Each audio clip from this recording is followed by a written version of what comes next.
Diskominfotik Banjarmasin mengerjakan beberapa proyek videotron, diantaranya dipasang di depan Polresta Banjarmasin, Kejaksaan Banjarmasin, Wandi Kodim Banjarmasin.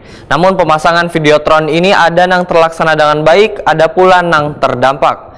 Selain itu, permasalahan yang dihadapi Diskominfotik Banjarmasin adalah pembongkaran tower yang kada bisa dilaksanakan. Diskominfotik Banjarmasin mengerjakan beberapa proyek videotron, diantaranya dipasang di depan Polresta Banjarmasin, Kejaksaan Banjarmasin, Wandi Kodim Banjarmasin. Namun pemasangan videotron ini ada yang terlaksana dengan baik, ada pula yang terdampak. Selain itu, permasalahan yang dihadapi Diskominfotik Banjarmasin adalah pembongkaran tower yang kada bisa dilaksanakan. Akibatnya pencapaian progresnya kada bisa mencapai 100% atau hanya 99%. Demikian dipadahkan Wakil Ketua Komisi 3 DPRD Banjarmasin Afrizaldi usai rapat pembahasan evaluasi LKPJ Wali Kota tahun 2023 bersama Diskominfotik Banjarmasin jelang tengah hari Selasa 2 April 2024. Politisi Partai Amanat Nasional ini menyatakan, melalui anggaran dalam APBD Banjarmasin tahun 2023, diharapkan Diskominfotik Banjarmasin menjadi corong bagi pemerintah untuk bisa menginformasikan berbagai kegiatan yang ada di kota Seribu Sungai ini, kada hanya seremonial kepala daerah.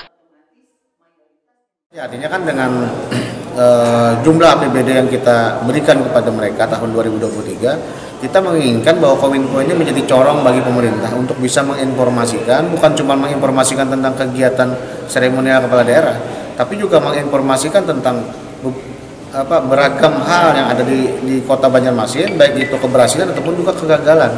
Artinya informasi-informasi penting itu harus disiarkan terus kepada masyarakat, sosialisasi tentang kesehatan, pendidikan, semuanya harus diinformasikan tentang kinerja pemerintah saat ini sudah berapa persen, apa saja yang dibangun, kendalanya apa saja, itu seharusnya diinformasikan semuanya oleh Kominfo sebagai corong pemerintah untuk bisa informasi ini nantinya dikonsumsi oleh masyarakat pada umumnya, karena mereka lah yang berhak untuk mengetahui apa sih yang sedang dilakukan oleh pemerintah.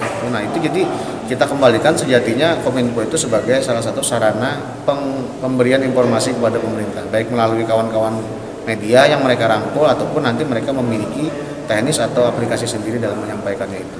Nah, itu yang belum kita lihat secara maksimal mereka. Kepala Diskominfotik Banjarmasin, Windiasti Kartika STMT menyatakan dinasnya terkena dampak dari refocusing sebesar 2,3 miliar rupiah. Akibatnya terdampak pada penyediaan videotron yang di dua titik, yaitu adanya kerjasama hibah dengan Kodim Banjarmasin Wan Polresta Banjarmasin. Yang Kodim di depan kantor, kalau Polresta rencana di atas yang sekarang di Suni Mampir itu, yang postis kan? Yang di ujung jembatan Antasari, di situ rencana di atas. Jadi